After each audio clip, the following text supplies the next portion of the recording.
Hi guys, welcome back to Hidden Secrets in Books. Today's guest bridges classic British comedy and modern fantasy storytelling. Richard Sparks is an English-born writer now based in Los Angeles and the author of the New Rock Fantasy series, including New Rock, New Rules. Inspired by gaming culture, his work explores strategy, challenge, and community through story. Earlier in his career, he wrote for iconic British shows like Not the 9 o'clock News and The Secret Policeman's Ball, collaborating with legends including Rowan Atkinson and John Cleese. Richard, welcome to the show. Nick, thank you for having me. Thank you very much, Richard. Can you please introduce yourself to my listeners? Yes, I'm Richard Sparks. I'm the author of the New Rock Fantasy series, as we've just heard. It's 3 books so far. New Rock, New Roll, ROLE, was the first one, and it all grew out of my love of role-playing games, and I got inspired by the wonderful world of gaming culture to think, what would it really be like to be in a world like that, having adventures like this? So my stories are not set in a game, but they were inspired by it. And there's some humour in there as well as adventure. And a book's come out every year since, and the last one comes out in November this year, New Rock, New Roads. That'll come out in November. Thank you very much, Richard. Richard, let's get into it on the show. Let's talk about your New York series. It is heavily inspired by gaming. What was it like discovering gaming later in life? And how did this It was great. shape? I'm sorry to interrupt you. Please go ahead. How did it shape the... How did it reshape the way you think about storytelling?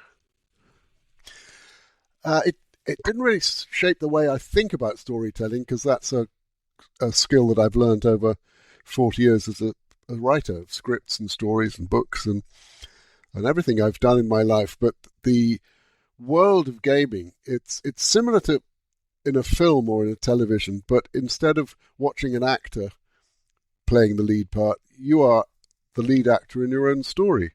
You create your character, your avatar, and off you go and have adventures in these wonderful worlds that we've all seen, that was designed for us by the developers. And so you have a whole magical world to play in at the end of your computer. And don't we all love adventures and magic and excitement? And so I took that inspiration and moved ahead to write my novels set in that kind of a magic sword and sorcery world. But as I stress, it's not set inside a game, as some role-playing game literature books are. Mine is inspired by. Thank you very much, Richard. Richard, you moved from writing British comedy to epic fantasy novels. Was that a deliberate reinvention or more of a natural evolution? Yes, it's more of a natural evolution. I don't think anything in my life has been deliberate as a writer. Ideas happen, and then you write them. Sometimes someone asks you to write a script that's their project, their idea, or you join a team of writers on a show that's already existing. And in film and television, on radio and plays, it's very much a collaborative business. You're working with the directors and the actors and producers and cinematographers to create an ensemble piece of which you are a part. Book writing is a little different because it's just you and the reader, with assistance from the editor, of course, who's very important. But no, it's never been a straight line through my career as a writer. I've always gone off in one direction and then changed and gone off in the next direction in a different one. There's some writers, for example, create a detective and write stories for that detective for their entire lives. Others, like me, are a little different. So I've done all sorts of things, and some of them have worked and some of them haven't worked, and some of them have been very rewarding, and others you think, oh, that could have been done better. But it's always fun to see where the next idea comes from, the next project. Thank you, Richard. Richard, you have worked with legends like Rowan Atkinson and John Cleese. Can you tell us one key lesson from that comedy era that still influences your writing today? Yeah, I mean, gosh, going back to those days, well, I was very much influenced by Monty Python because I was a university student when that came out, and the Pythons were all influenced by the previous generation of comedians like Peter Cook and Dudley Moore and Spike Milligan. We're all products of the others, and in those days we were breaking the mold of comedy to some extent because situation comedy on television was quite straight-jacketed. It was kind of bound by being stuck indoors and being like small, intimate drawing room comedies in many ways.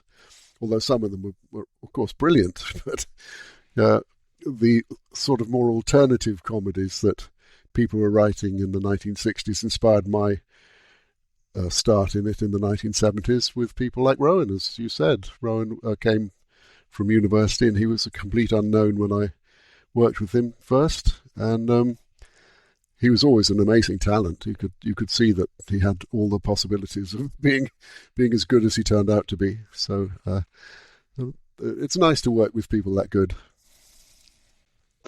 Thank you very much, Richard. Let's talk about comedy, gaming, and fantasy, all involving creativity within constraints.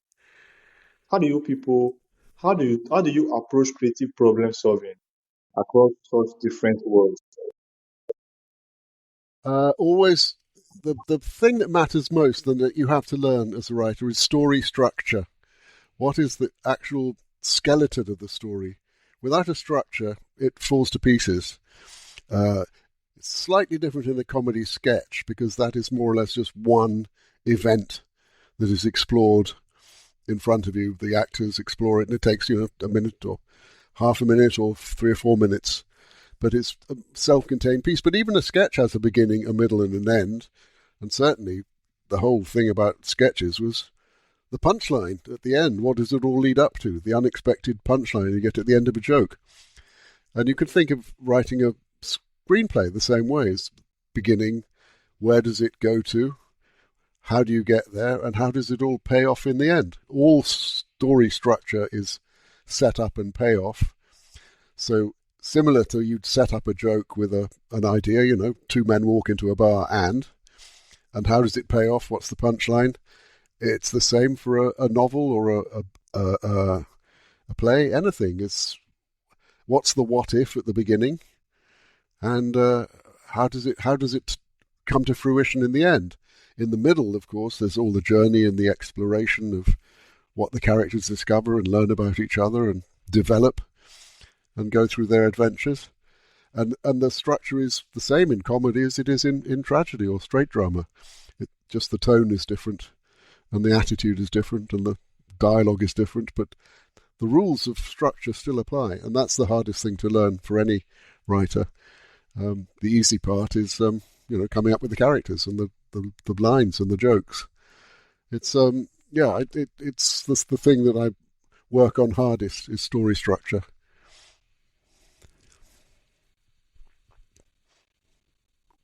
Thank you very much, Richard.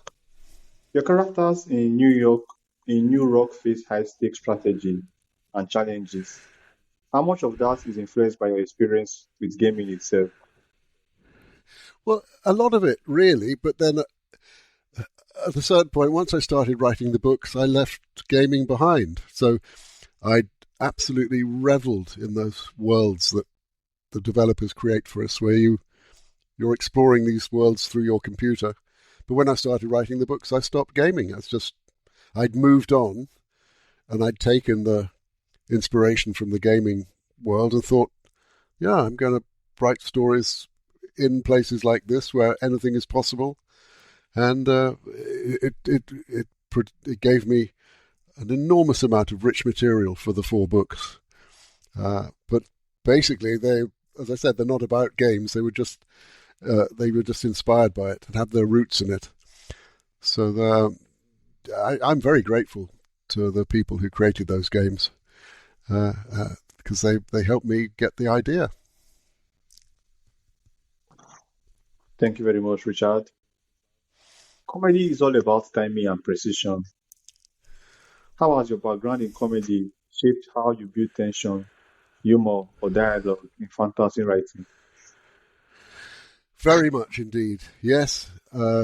This, well, there's the old joke about what is the secret of good comedy, and someone says, "I don't know what is," and you say timing right in the middle of it, because timing is essential in comedy. It also, it's how stories work. The right things happen at the right time to keep the reader interested, to the story moving along. It's always, for me, the sign of a good book is that you want to keep turning the pages. There are plenty of other sorts of writing that are great. Literary fiction is very enjoyable, but for me, if you can keep the reader turning the page and being absorbed in what is going on and wanting to know what happens next and being caught up in the action is, to me, I think, fundamental to a good book. Thank you very much, Richard. For people thinking about reinvention or a second creative act in life, what advice would you give them about stepping into something completely new? Yes, well, it is alarming. I've talked to many people about this who, for example, they would work in one career, like they might be in the army or they might be a doctor or something, and then they've not burned out exactly. Well, in the army, you retire after 20 years, or if you're a policeman, those jobs are tiring, and you're only in them for a time, and after that, they're still in their prime of their life and creative and want to set off in a new direction. So it's quite different for them than it was for me. I've always been a writer ever since I left university. But again, every job you do is different. So you've got to bear in mind the fact that the changes are there to be embraced. When something new and challenging comes along, you learn how to deal with the ups and downs. When things are disappointing, you just have to get over them, really. They will happen. And when things are exciting, you've got to take that energy that you get from a success and pour it into the next thing you've done and realize, yes, I can do this. This is possible. Yes, I'm glad I made this jump to this new life, this new career, this new interest. And especially you just have to be passionate about it. For example, let's say you retired and you wanted to just do your hobby because you had enough money and you just wanted to put your life into gardening or stamp collecting or whatever it is that, walking in nature. And that's the passion that you get up every morning to do. That's the life that you want to live, excuse me. Well, that's the same with any new career you take on. If you can find something that you love, you'll find so much energy inside yourself and determination, and you won't be put off by the things that go wrong. When you get brick walls that you bump into, you'll just find a way to climb them or get round them. You won't say, "Oh, this isn't for me. I give up." It's easy to give up, but if you really love something, you keep at it a bit longer. Thank you very much, Richard. Richard, here is my final question for you. Looking back, what's the biggest creative risks you have taken, and what did it teach you about following curiosity over certainty?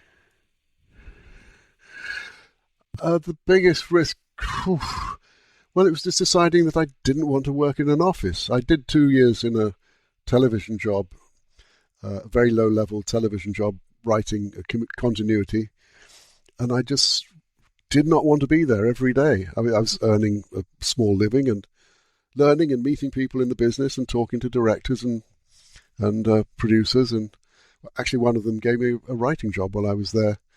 And I just thought, I don't want to do this again. I've got to do what I'm here to do, which is to write. And so I luckily got a good agent and a pretty good start. Got some well-paid jobs in the beginning, and was able to sort of get my finances sorted and get a house together and a mortgage and all that. So I think I possibly had it. No, I wouldn't say I had it lucky, because I have other friends who who made much more money than I did early. But anyway, it's out there if you want to do it. And I you know, I go, some years I made nothing, and other years I made a nice living. So that was the big risk, is there was no other form of support. But then it wasn't a risk in terms of, I wasn't risking money exactly, I was just risking my time, and occasionally getting in debt to the bank and having to ask them nicely not to bother me for a bit. But I always managed to struggle a way out of it, and until I got to where I am today. Thank you very much, Richard. Thank you for being my guest on this special episode. From British comedy stages to fantasy worlds shaped by gaming, today's conversation with Richard Sparks showed what reinvention really looks like in practice. We explored creativity across comedy, gaming, and storytelling. And one thing stood out: great writing isn't confined to one genre, it evolves with curiosity. Thank you very much, Richard, for being my guest.